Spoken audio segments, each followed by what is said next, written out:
Dobar dan, dragi moji. Evo, povodom jedne reakcije zbog statusa koji sam napisala, u čemu je greška, rešila sam da snimim ovaj video snimak. Znači, napisala sam ovako. U čemu je greška?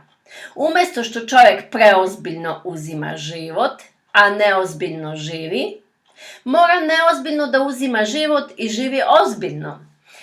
I ovo je izazvalo reakciju i ljudi me pitaju kako da pojasnim na primjerima, pa hajde da malo to razmatramo.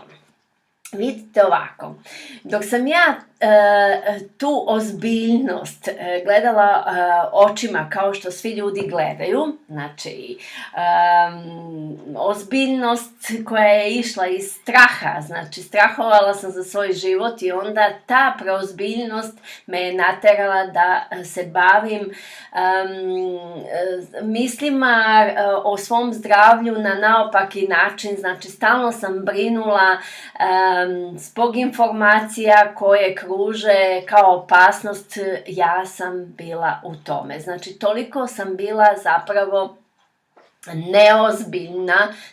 neozbiljno sam živela, znači u toj preozbiljnosti, da sam sebe dovela do propasti, do bolesti, do svega toga upravo što me toliko ozbiljno preokupiralo i nisam shvatala da nisam uopšte ozbiljna zbog svega toga, naprotiv, nisam onako kako me je Bog stvorio, nego sam totalno bila neodgovorna za ono što jeste Bog i bila sam neozbiljna po tom pitanju. Znači, ovaj drugi deo gde kažem da treba čovjek neozbiljno da uzima, znači da uopšte to ne uvažava, bolesti, osiguranja, sve ta neka pravila, znači to nije zaista od Boga dato. Nije od Boga dato da čovjek bude bolestan.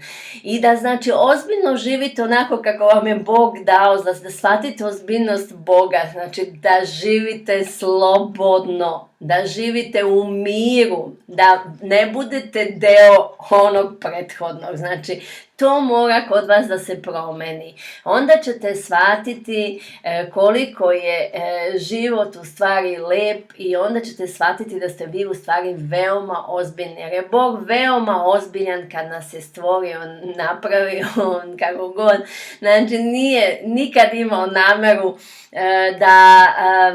da nam da bolesti, da nam da nemoći, da nam da loše situacije.